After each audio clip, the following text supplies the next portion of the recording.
Hey Mary, sorry to bug you at work. What's up?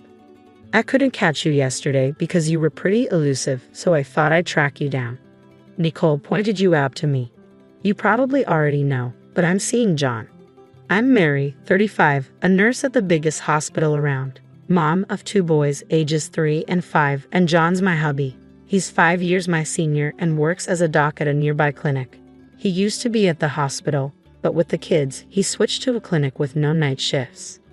I could easily lay off work with John's job, but house chores don't quite suit me, so here I am, juggling nursing and parenting. Crazy, right? Up early, sorting lunches, breakfast, laundry, dropping kids off, and then off to work. But hey, I prefer it this way.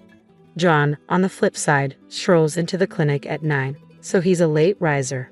By the time he's up, we're out the door. He wraps up his clinic duties and heads home around 9 in the evening. By then, I'm beat, having handled dinners, baths, bedtime routines, you name it. But I still manage to whip up dinner for John. Not that I mind really. He's not much help around the house, but it's better that way. If he tried, I'd probably redo everything. Thanks for dinner, Mary. It was delicious as always. He always says that, and it warms my heart. How about a trip to the zoo this Sunday? Sounds fantastic. The kids will be thrilled. On his days off, he takes them out, being the cool dad. At the zoo last Sunday, the kids were ecstatic, running around like mad. Seeing them happy makes me happy. That's what it's all about, right? Here you go, Mary. Huh? He hands me a cute cell phone charm with a blue penguin on it. It matches the one on his phone. Then he shows me his phone, and there it is, the matching charm. I blushed a bit, feeling like we were back in high school, but it warmed my heart nonetheless. Thanks. It's a tad embarrassing, but I'm happy, I replied. You know, penguins are pretty loyal creatures. Some spend their whole lives with the same partner, John remarked, making me chuckle. I couldn't help but think perhaps we'd be like those penguins, sticking together through thick and thin, but who knows what the future holds. One day, I managed to leave work on time and rushed out of the hospital's bike parking lot, headed for the daycare. Are you Mary? An unfamiliar young woman approached me. Yes, that's me, I confirmed, curious. She introduced herself as Nicole, expressing her gratitude for John's support. Her sudden appearance caught me off guard. She was strikingly beautiful with long hair, not someone I knew well. Are you here for a checkup today? I asked, puzzled. No. Just passing by. Sorry if I startled you, Nicole explained before leaving. Her presence left me uneasy. What could she possibly want in the bike parking lot, meant only for hospital staff? That evening, I asked John about Nicole's visit. A woman named Nicole greeted you today at the hospital. Who is she? I inquired. Huh. She's a nurse at my clinic. I'll ask her next time, John replied, seeming surprised. His eagerness to end the conversation left me feeling distrustful. I encountered Nicole again about 2 weeks later, this time outside our house. It was when the daycare called, informing me that our eldest son had a fever and needed to be picked up. As I biked home with the kids, I spotted a figure waiting in front of our house. I immediately hit the brakes, pulling my bike to the side of the road. Though they were a bit distant, I could unmistakably recognize John and Nicole. I dialed John's number just to confirm. Hey Mary, what's up? I'm pretty swamped at work right now, he answered, even though he was clearly standing in front of our house. I'm sorry, our eldest son has a fever, so I'm heading home. Thought I'd let you know, I explained.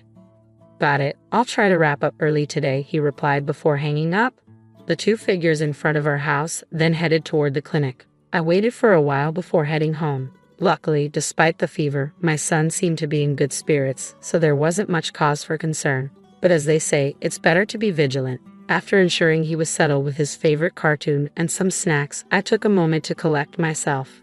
The image of John and Nicole kept haunting me. I didn't want to entertain doubts, yet the suspicion of infidelity crept in, and I found myself gripping the penguin charm on my cell phone, as if seeking reassurance.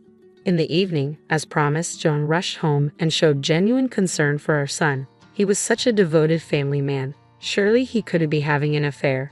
At least, that's what I desperately wanted to believe. Mary, is something wrong? Did you notice something when you came home this afternoon? John asked, his demeanor uneasy. No, nothing. It just seemed like the chair was in a different position, I replied, feeling my suspicions growing stronger in the face of John's evident discomfort. I thought maybe you came home for lunch. No, I didn't come home. Maybe it's just your imagination, John chuckled, quickly diverting his attention to the newspaper. Just my imagination, huh? I let it slide for the moment but went to bed with an uneasy feeling, our conversation lingering in the air. The next day, our son's fever had subsided, so I dropped him off at daycare and returned to work. While busy at my job, the head nurse informed me of a visitor. Wondering who it could be, I headed to the designated lobby and found Nicole waiting there. "Hello, Mary. Sorry for interrupting you at work," she greeted me. "What can I do for you? I saw you hiding yesterday and thought I should say hi, so here I am," Nicole explained. I noticed her change in tone from our first meeting, now irritatingly flirtatious. Despite clearly being over 20, the way she spoke in public was rather off-putting. "John doesn't like older women like you. He said he prefers young girls like me, so I was thinking it's probably best if you step aside. You get what I'm saying, right?" "Not really," I replied, puzzled. "John and I are dating. You get it now. Look, here's the evidence," Nicole declared, opening her smartphone to show me a picture of them together in a hotel room, both wearing robes and looking content. Was his recent business trip a lie? Seeing my stern expression, Nicole smirked with satisfaction. "Now you get it, right? Hurry up and get a divorce, old lady." Having said what she came to say, she cheerfully left the hospital, seemingly content with herself. I felt as though a decision was being pushed upon me, yet I had already resolved myself to it. There was no room for doubt. It was merely a matter of the moment arriving sooner than expected. Taking swift action, I informed the head nurse that I was feeling unwell and left work early, also requesting leave for the following day. Though she seemed puzzled by my sudden uplifted spirits, I managed to secure her approval and promptly headed towards my destination. The confrontation was set for tomorrow. The next day, I found myself seated in the director's office of the clinic where John worked, with my father, who also happened to be the director, sitting across from me. He scrutinized the photos and documents I had laid out on the desk, his expression grave. Yes, from the moment I first met Nicole, I had enlisted the services of a detective agency to investigate John's infidelity, aiming to dispel the unease I had been feeling. Fortunately, I had the means to do so. Regardless of the outcome, I viewed it as an investment in securing a positive future for my family and had commissioned a month-long investigation.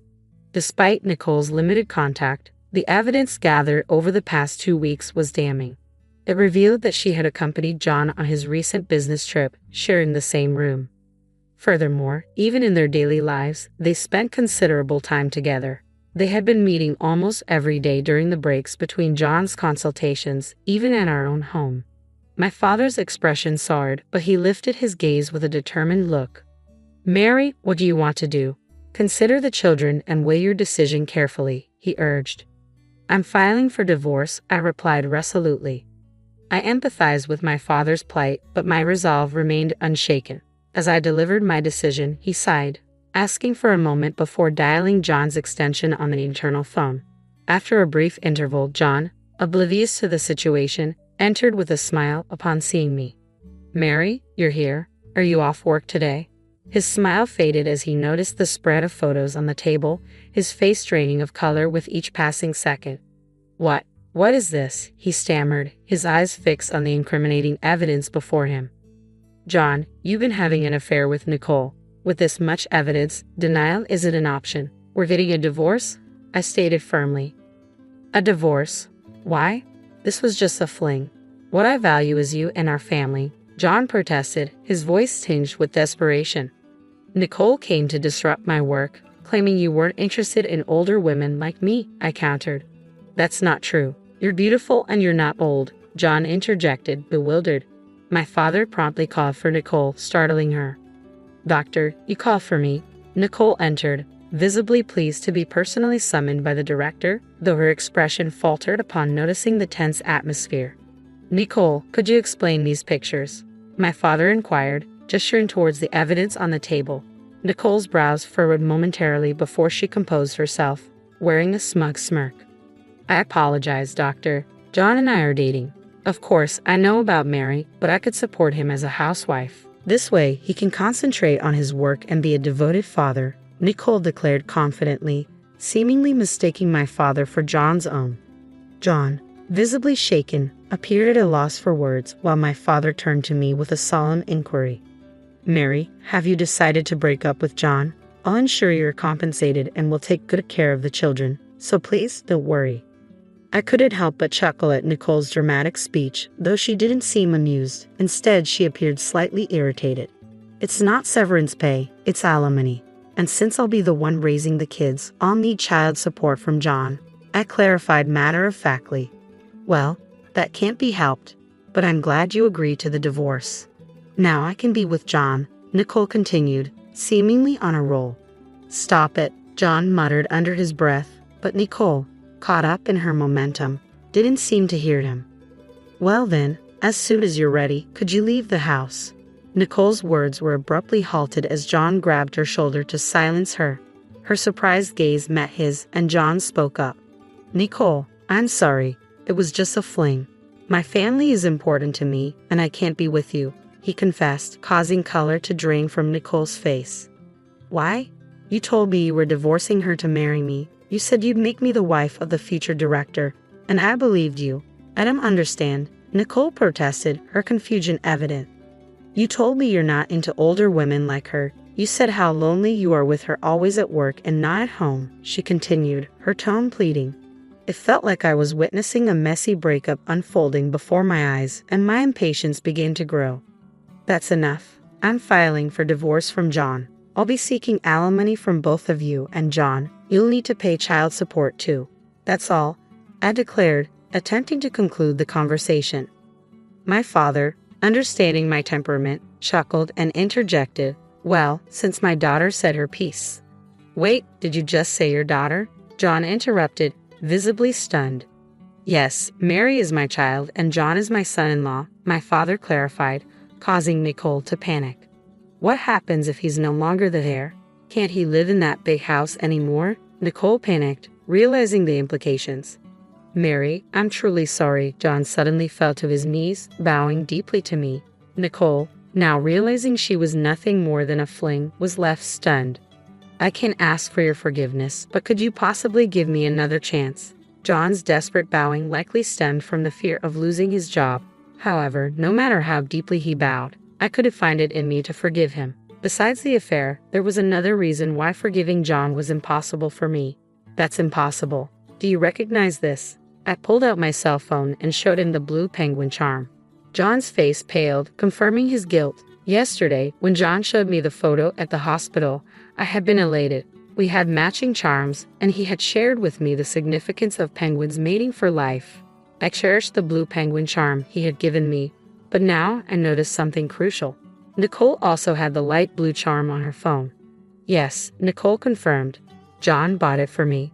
Admitting defeat, John confessed to buying it. That's why it's impossible. We should break up. Nicole has the exact same one, not just a different color. That tells me enough about your feelings. I can't forgive you, no matter what. Please, Mary, John pleaded, but my father intervened, expressing his outrage at John's betrayal and Nicole's disruption of clinic discipline. As a clinic director, I must punish both of you, my father declared. Be prepared for that. I'm so sorry, but please let me keep my job, John pleaded. We'll go through lawyers from now on. You both can leave for today, and from tomorrow, you'll be on paid leave. You don't have to come to work. Wait, I don't understand, I interjected. John, you're a doctor. Can't you work elsewhere? Quit this small clinic and let's start over. Please, Nicole, let's break up, John added. I never imagined losing my family or happiness. Are you freaking serious? You deceived me. I lashed out, my father intervening to silence the bickering between John and Nicole. Despite John's past insistence that family was paramount, his actions have betrayed us. The thought of returning to the house where John and Nicole had apparently spent every day together filled me with dread. So, I requested to stay with my parents for a while, taking my children with me. Arriving at their house, a sense of relief washed over me. Exhaustion consumed me, and I fell into a deep sleep, only to awaken in pitch darkness. Startled, I checked the clock, realizing it was midnight. My cell phone was illuminated with numerous missed calls and text messages from John. I couldn't bear to hear his voice, so I read through his apologies and excuses for the affair. Among them, I found a plea for my father's intervention, claiming remorse. A cynical laugh escaped me. It seemed John's remorse was more about securing his position at the clinic. Fury and pity overwhelmed me, leading me to forcefully tear off the penguin charm from my cell phone and discard it. A wave of sadness engulfed me, tears flowing freely even in the dead of night. My mother, awakened by my sobs, offered her comforting presence, staying by my side throughout the night. Family's warmth enveloped me, and as I yearned to build a family like this, my tears continued to flow. The next morning, I awoke feeling lighter. Though my mother expressed concern, I've always been one to bounce back quickly. I had completely cut off all emotional ties with John. That very day, I met with a lawyer introduced by my father and swiftly arranged for alimony and child support. I left the rest to the lawyer and resumed my daily life. It took longer than expected, but eventually the lawyer informed me that the divorce was finalized. John had put up a fight, unwilling to let go of both the marriage and the clinic. However, he eventually agreed to a settlement after realizing he had little chance of winning in court. Once the divorce was finalized, Nicole and her parents discovered the news and pressured John into marrying her, citing our child.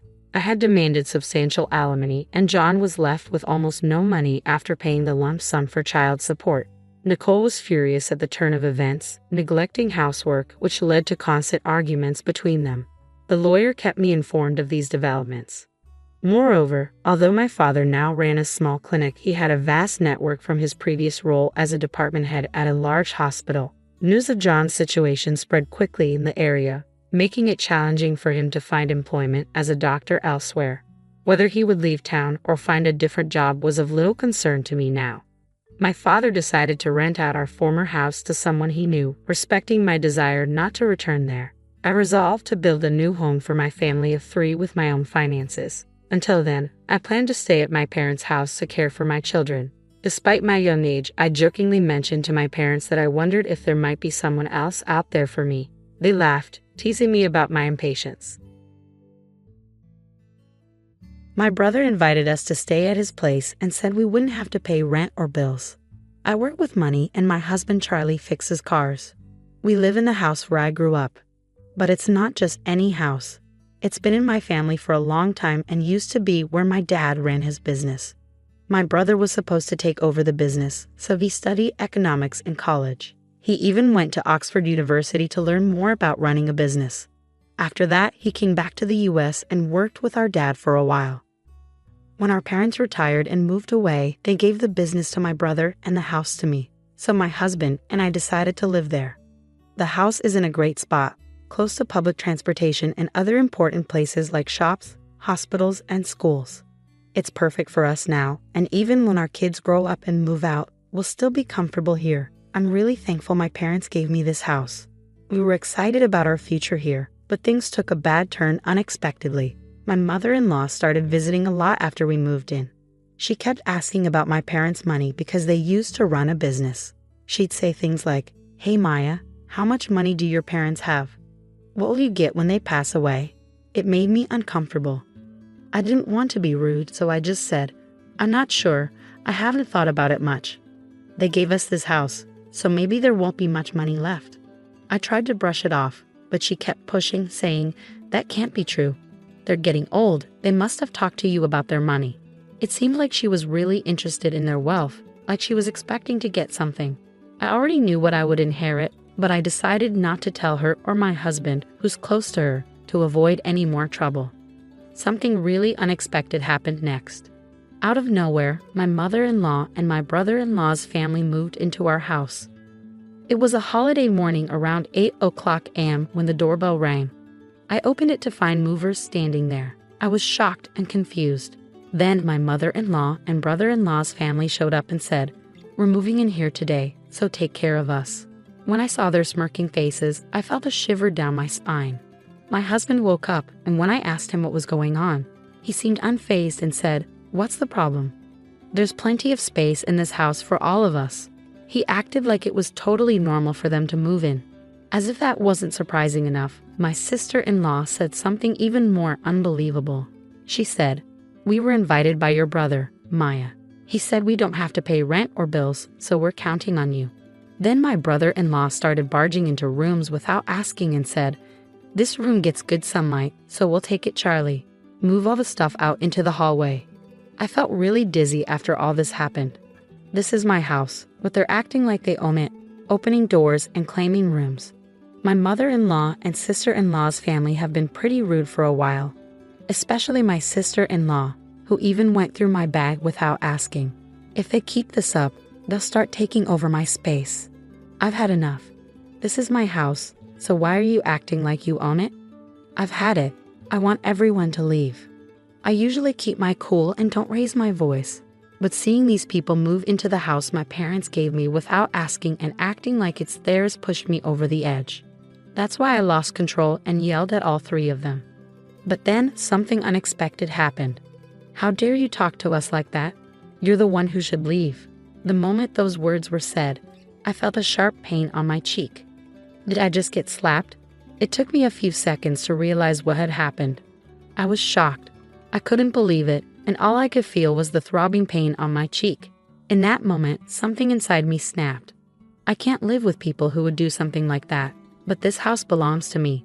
I don't want them living here like parasites, so I decided to pack my things and leave, planning to tell my family about what happened.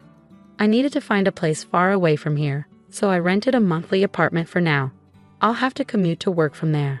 As soon as I told my parents about what happened over the phone, I could sense their anger, even from a distance, especially from my dad. He's always been very caring and has adored me and my brother. As a CEO, he was strict, but as a father, he was always kind and ready to help us out of any trouble.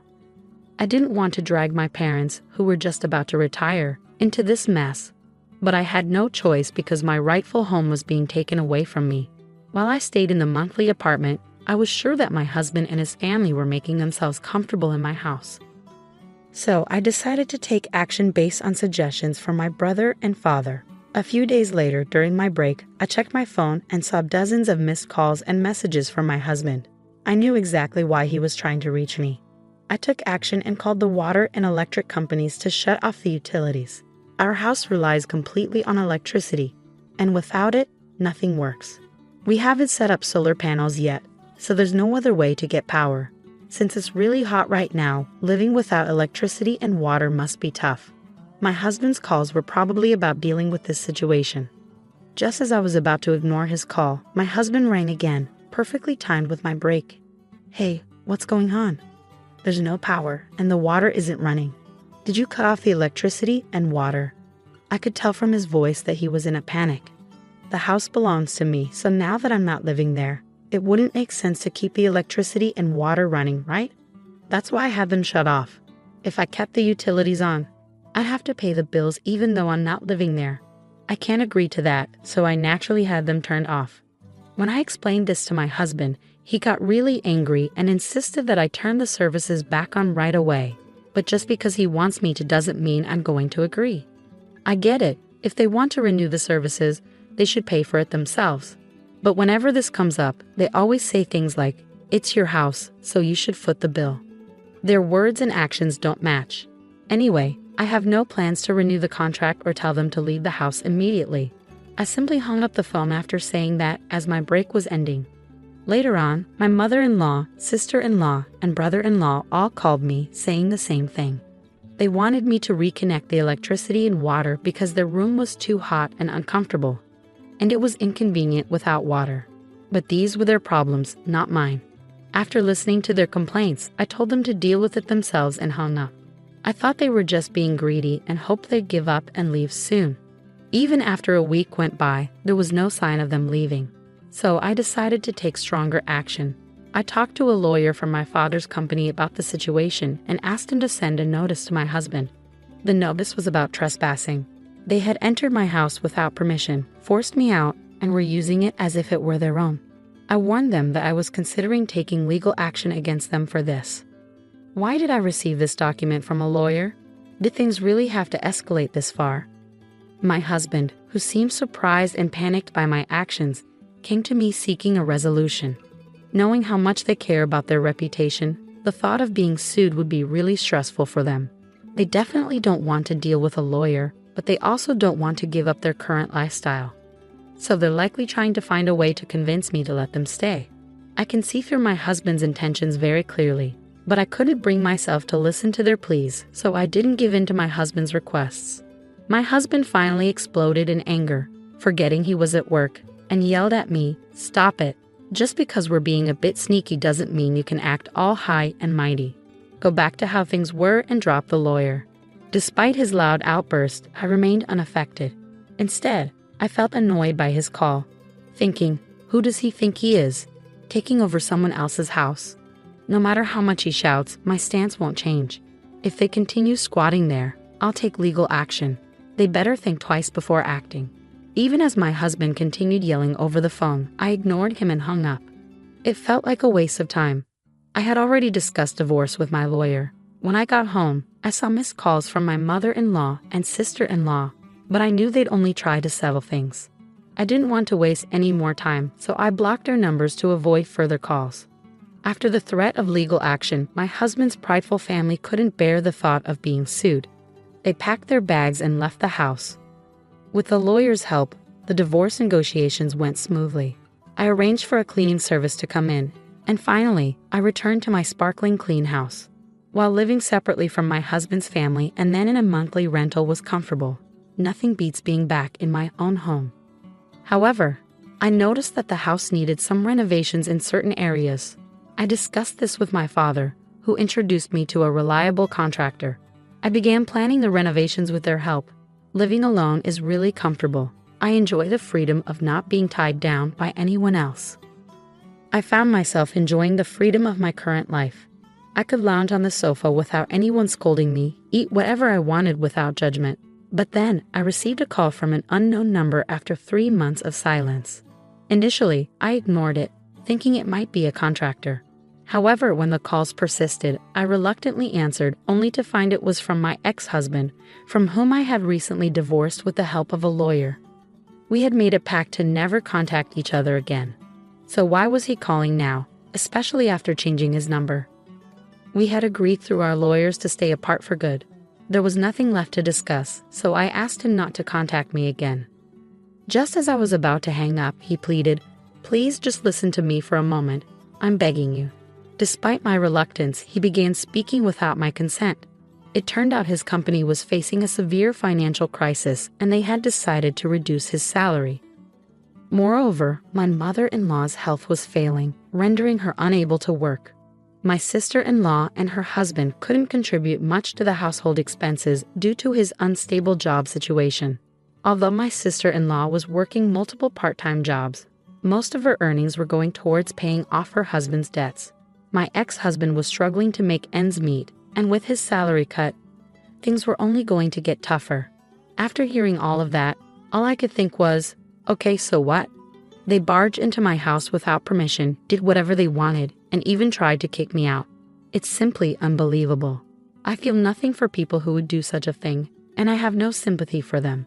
Even if you tell me about their troubles, it doesn't change anything.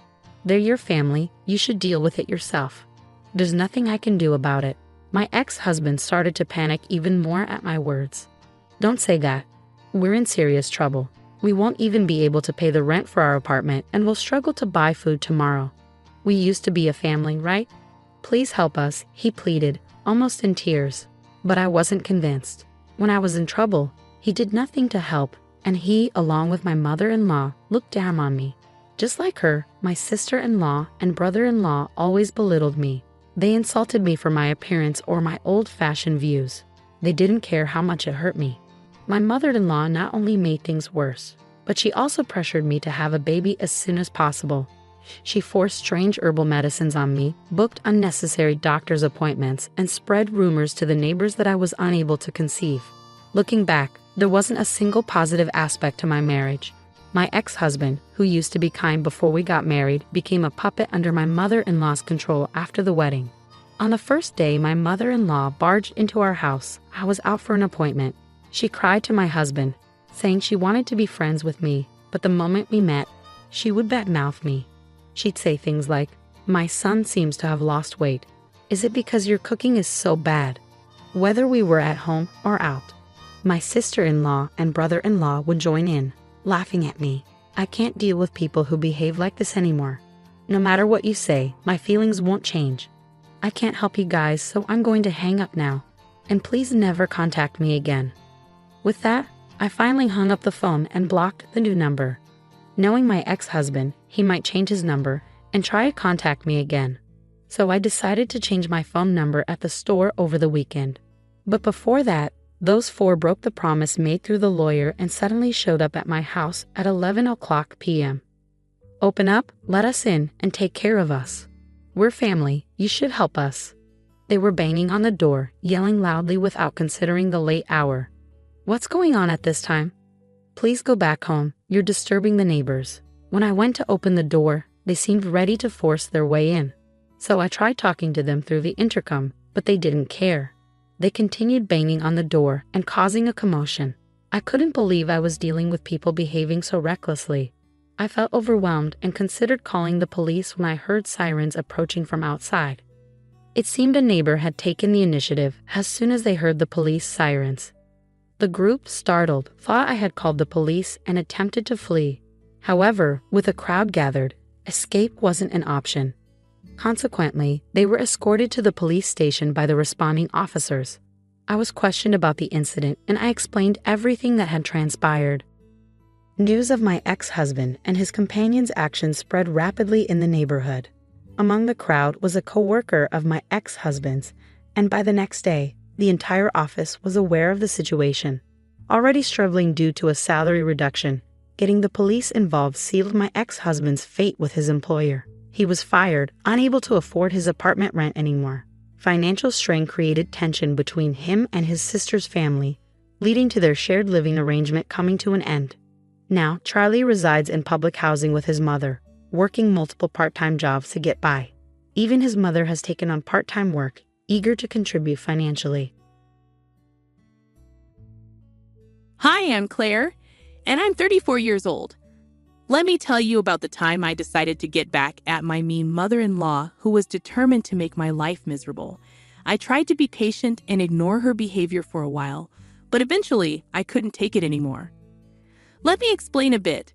Whenever my mother-in-law gave me something, it was never very good.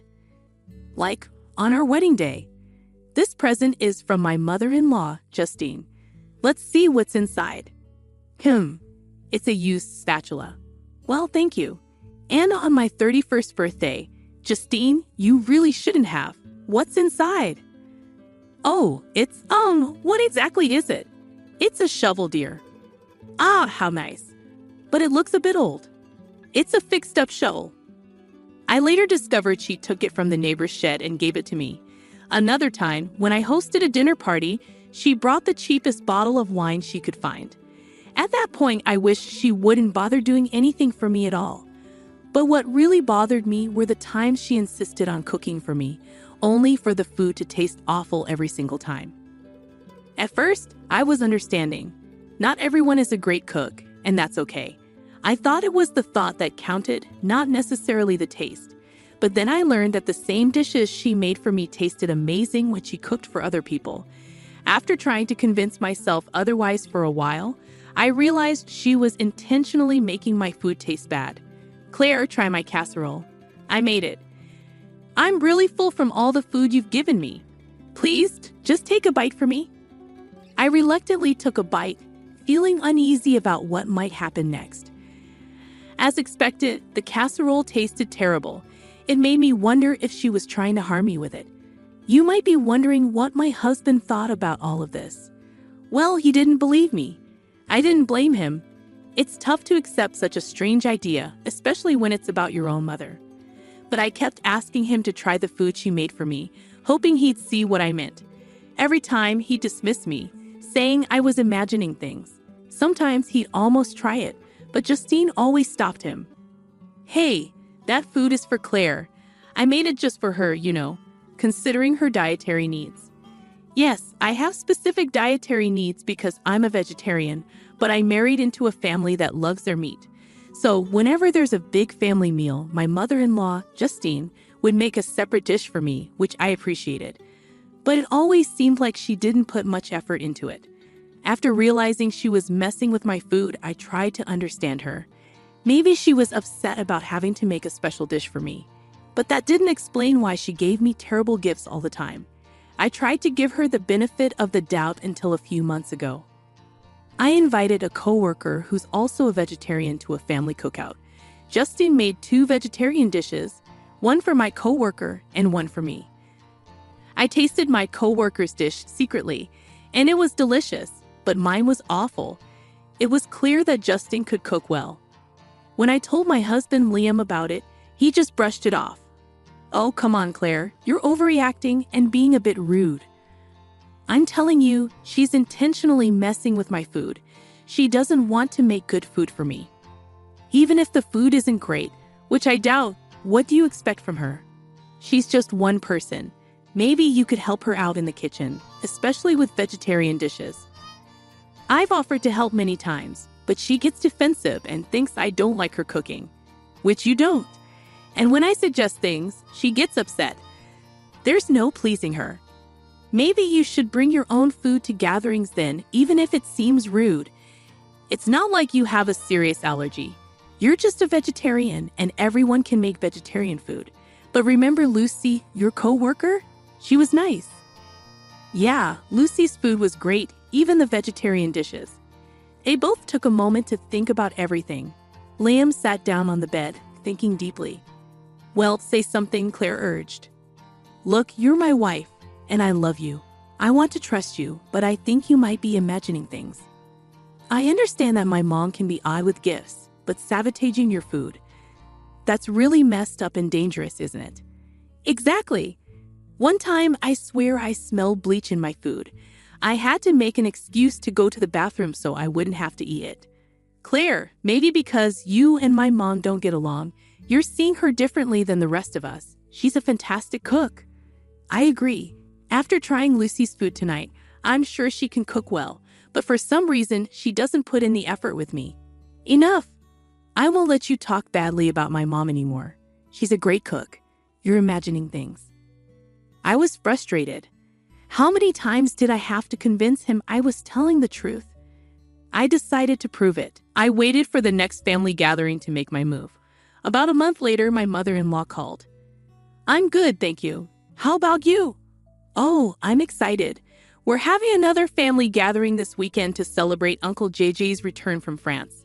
Can you and Liam make it?" "Of course, Justine. We wouldn't miss it." "Oh, that's great. Uncle JJ prefers simple things, even though he's from France. So we're keeping it casual with sliders and sandwiches. You can even bring your coworker friend again. She was lovely."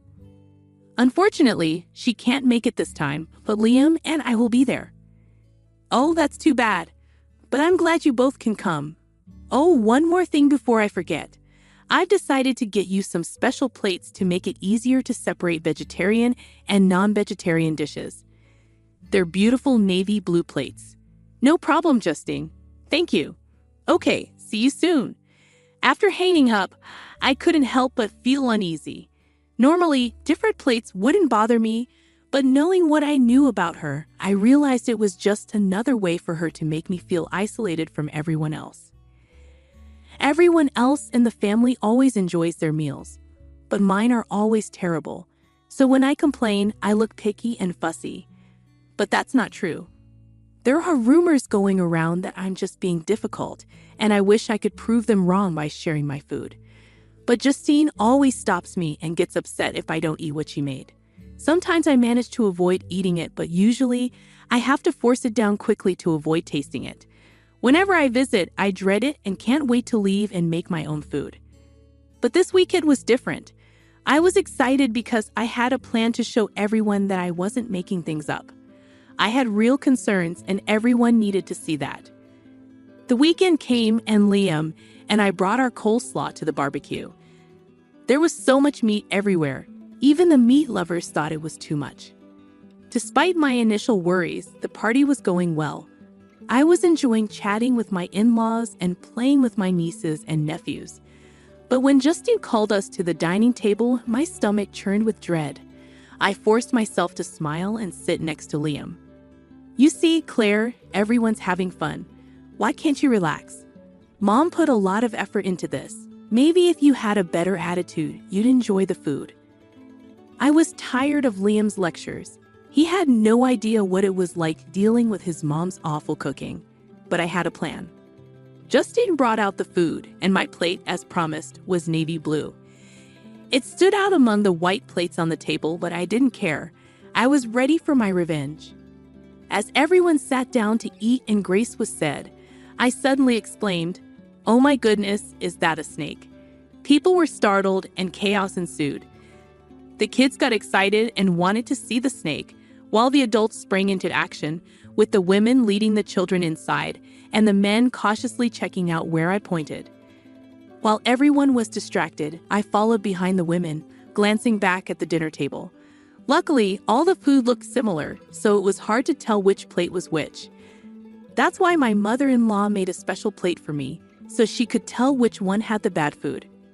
As people started to come back from checking for the snake, I quickly swapped the sandwiches from my plate and Liam's. Just as Justine was coming back outside, Liam told her it was a false alarm and the snake was gone. As everyone returned to their seats, there was a sense of excitement in the air, despite the false alarm. People enjoyed the rush of adrenaline, even the elders. They settled back into their seats, and I apologized, saying, "Sorry, everyone. I must have misjudged the ground. Please excuse the disturbance." Everyone took it well, not too bothered by the interruption. "No problem, dear. It's better to be safe than sorry," someone replied, and everyone seemed to enjoy the little thrill of the snake scare. The mood shifted when Liam took a bite of what he thought was his sandwich, but it turned out to be my vegetarian one. "It's wild," he said before biting into it. Suddenly, he stopped and everyone's attention turned to him. He gagged and spat out the sandwich. "Ew, this is awful." "Liam, that's so rude," Justine scolded him. "I put so much effort into these dishes," Justine protested as everyone began to eat their food, enjoying the delicious flavors. They started questioning Liam about his reaction. Even Uncle JJ, who usually stayed quiet, said it tasted fine to him. "I don't know, guys. The food just tasted weird to me for a moment. Sorry, Mom. I didn't mean to be rude. Maybe it's a new recipe. Let me try again." Liam attempted to take another bite, but he started gagging before it reached his mouth. Justine was getting flustered and complained about Liam's rudeness. "Mom, I'm sorry, but I can't eat this. There's something wrong with it." "Except it's not," I added, and everyone looked at me, surprised by my statement. It was then that Liam noticed I hadn't touched my food. "Babe, why aren't you eating?" "Because it has meat in it," I admitted. The table fell silent, and I saw understanding dawn in Liam's eyes. "Mom, have you been messing with Claire's food?" Everyone exclaimed, shocked. Justine started shouting in response. "Liam, I don't know what's gotten into you. Maybe it's your spoiled wife who convinced you, but I won't stand for this. Apologize now." "No, Mom, it's your food that's spoiled. Claire was right," Liam declared. He handed his sandwich to Uncle JJ, who almost threw up after trying to take a bite. Justine's eyes turned to me, filled with venom. "What have you done?" she hissed. "I should be asking you the same thing. You've been sabotaging my meals every time I come here, making me miserable." I confessed to everyone. "I'm sorry for lying about the snake, but I needed a distraction. Justine has been poisoning my food since I joined this family." Everyone gasped in shock. It's true. I suspected it for a while, and I know I might have seemed picky, but try Justine's sandwich if you can stomach it, I urged. The sandwich made its way around the table, eliciting gagging and dry heaving from those who tried it. They advised the elderly and children not to eat it, and one person even considered going to the hospital due to the smell. "Your move, Justine," I challenged. Okay, you got me. I was sabotaging your food," Justine confessed. "Why would you do that?" "Because she hates me. She's always had it out for me since day one," Justine shouted. Liam suddenly looked ill. He vomited all over the grass and collapsed onto the patio sofa. "Mom, what did you put in that sandwich?" Liam asked weakly. Liam, Oh God, are you okay? That sandwich wasn't meant for you.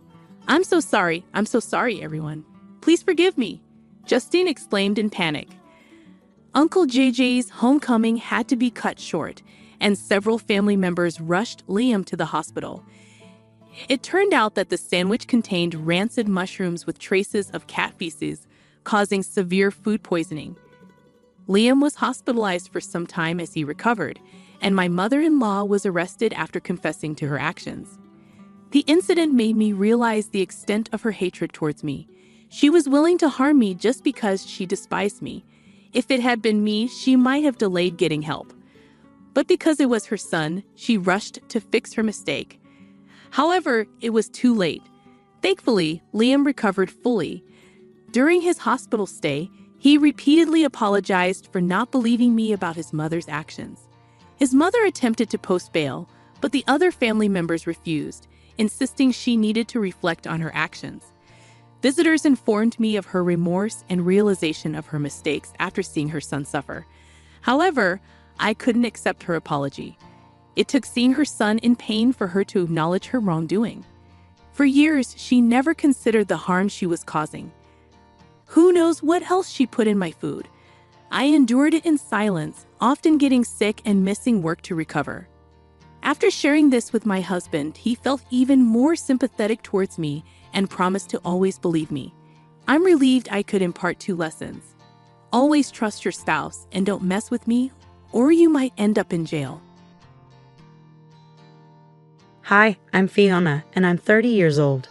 I stay at home with my 2 lovely kids. Life's been mostly good lately, but there's been some trouble with my husband. A while back, we had a big fight, and it's all because of his mom. You know how moms can be important to their sons, right? Well, sometimes it feels like she's a bit too involved. My husband is what you might call a mama's boy, and it can be tough to deal with sometimes. Our argument went like this. Fiona, can you come here for a minute? Sure, what's up? I need to talk to you. Please sit down. Is everything all right? Yes, everything's okay. I just wanted to talk about how we need to spend less money on some things at home. Is everything all right with your job? Yeah, work's fine. Don't worry. I just decided we need to spend more on something important, so we have to cut back on other stuff. Okay, what's the new expense? He took a deep breath, like he knew I wouldn't like what he had to say. I'm going to start giving Mom some money every month. It won't be a lot, but she's getting older and she needs some extra cash. I felt unsure and puzzled. It didn't seem right to me to give money to someone who already had plenty. My mother-in-law, Rita, had a successful business, and since she was a widow and her kids had moved out, she didn't need more money. I told my husband how I felt about it, but he tried to reassure me. How much money are we talking about? Don't worry about it. Excuse me? I'm the one managing the household, so I need to know. How much? I'm going to send her $4,000 every month. I was shocked. $4,000 a month? That seemed crazy to me, considering that's what many people spend in total each month. He'd be giving her all that money for basically nothing. I tried to argue with him, saying it wasn't possible, but he wouldn't budge.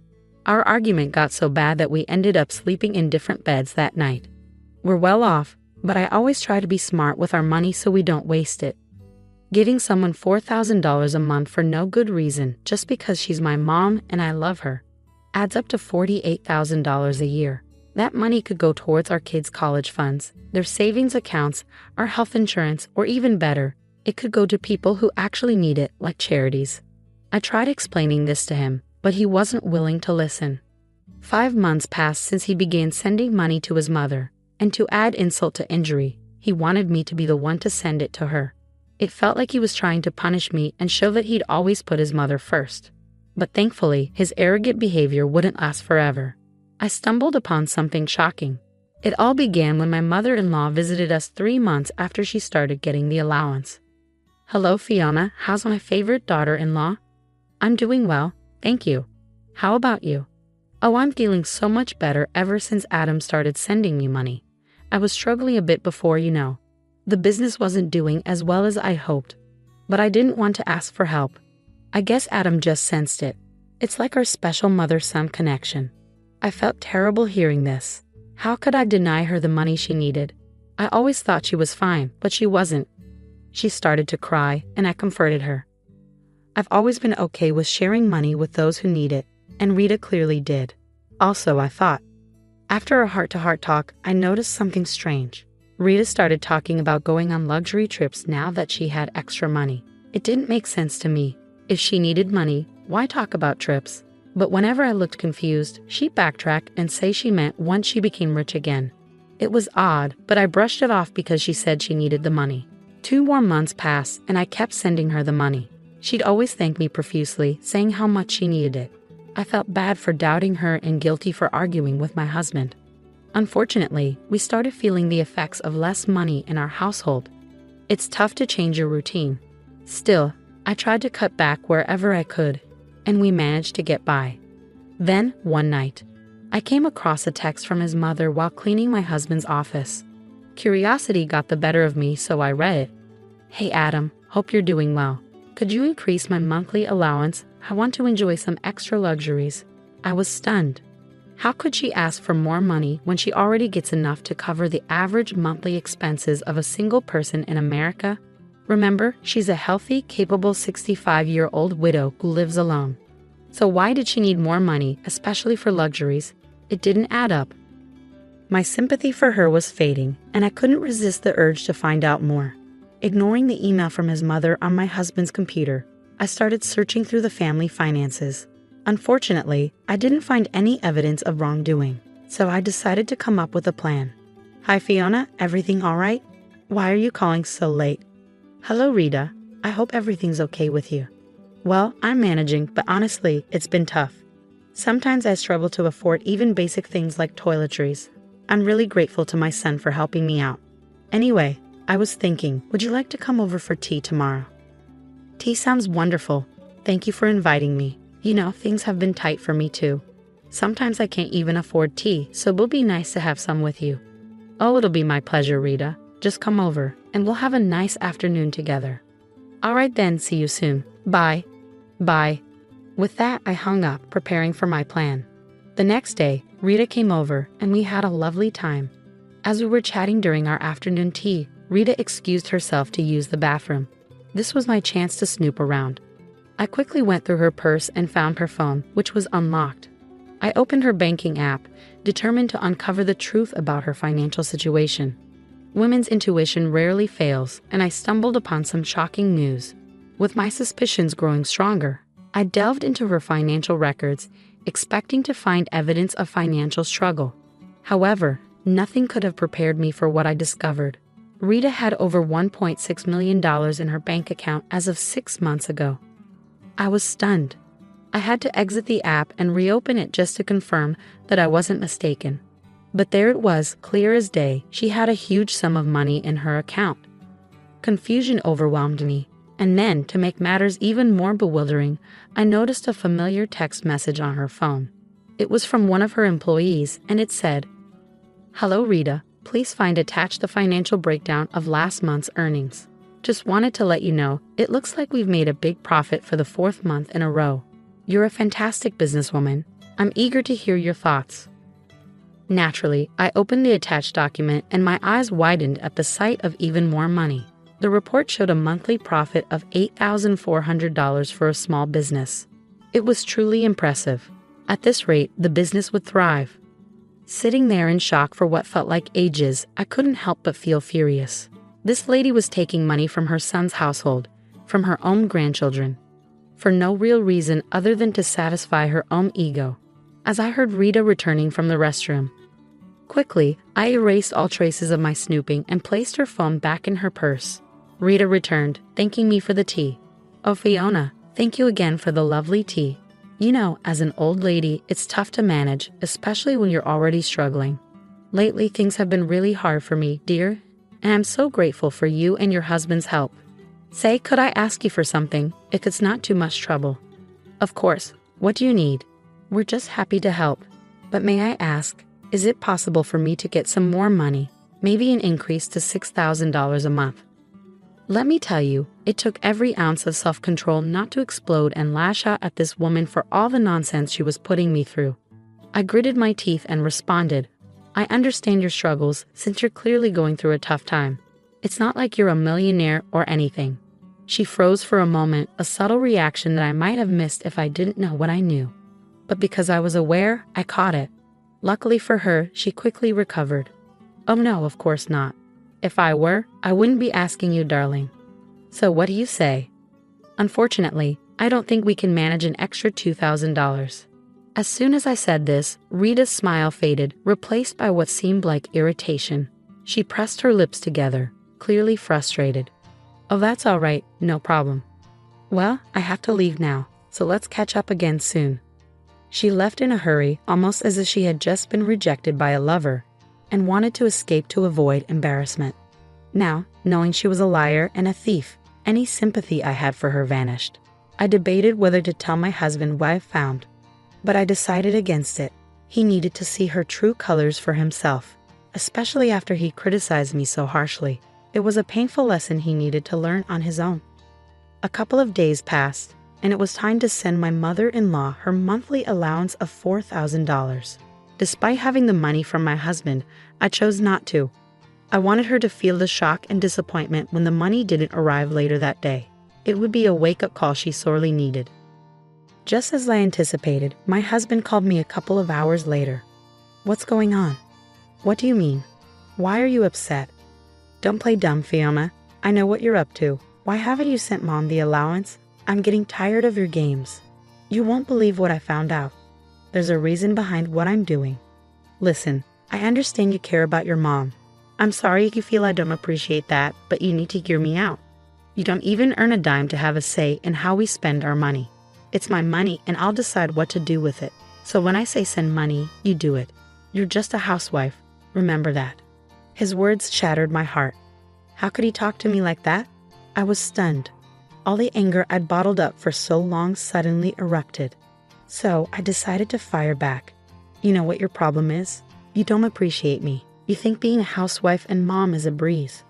Well, let's see how easy it is without me. I'm not sticking around to be treated like this. But before I go, check your mother's bank account. Don't bother calling me until you've done that. Have a nice evening. Fiona, wait, I didn't mean. I hung up. I was fed up with being treated like dirt. Sometimes life throws challenges our way to remind us to take a break. I've been working so hard, and it's all taken for granted. Let's see how he manages without me, especially when he finds out his mom's a liar and a thief. I sent him the pictures I took of his mom's bank account while I was investigating. Then I switched my phone to Do Not Disturb mode. I packed bags for me and the kids and checked into a nearby hotel, not wanting to disrupt their school routine. They asked why we were staying in a hotel, and to spare them unnecessary worry, I told them our house was being fumigated, so we needed to stay here for a while. I said Daddy would stay in another hotel. I couldn't bear to burden my sweet angels with the truth. They didn't eat to suffer when I was already struggling. I needed to heal for them first. Even with my phone on Do Not Disturb, messages flooded my inbox from both my mother-in-law and my husband. But I was too drained to deal with it all, so I spent the night relaxing and playing with my children. Morning came, and I was woken up by a phone call. Hello, Miss Fiona. There's someone named Adam here who'd like to meet you. We have to confirm if you know each other for safety reasons. Yes, I know him. He's my husband. You can let him know my room number. Adam arrived at my door, and I opened it. He immediately hugged me tightly, squeezing me tightly. Oh my gosh, I'm so sorry for everything. I saw the evidence you sent me, and you were right not to give her any more money. He began to cry in my arms, and I comforted him. I invited him into the room, and we started talking. Darling, I'm so sorry for everything. I'm glad you realized what was going on. Can you tell me what happened? Just then, my mother-in-law called. I decided to answer it. Hello. How dare you invade my privacy like that? I could sue you, you know. Do you even need the money? How dare you try to ruin my reputation in front of my son? It doesn't matter. He loves me, and he'll do whatever it takes to make me happy. You think he'll stop sending me money? Ha, you must be delusional. You think he'll listen to a mere housewife? You're sorely mistaken. Yes, I have money. I always had money since my husband passed away. I just like to control Adam sometimes so he doesn't get too arrogant. He needs to remember that mommy comes first. The voice on the phone wasn't my mother-in-law's. It was like a monster, so different and filled with malice. Her yelling woke up the children. So, you're not bothered by how your selfishness has disrupted this household? You don't care that Adam and I have been arguing because of your actions? You don't even care that you've been stealing from your own son and grandchildren. Oh, come on, you two are headed for divorce anyway. I can't wait for that. They'll come home to me eventually. And as for those kids, well, I guess I don't really care. Mom, that's incredibly cruel. Adam, honey, listen. I didn't mean it. Did you hear all of that? Adam, my love. Nope, that won't work on me this time. I've seen your true colors, and I've had enough. You've made the past few months hell for me and Fiona. How could you manipulate me like that? I'm your son.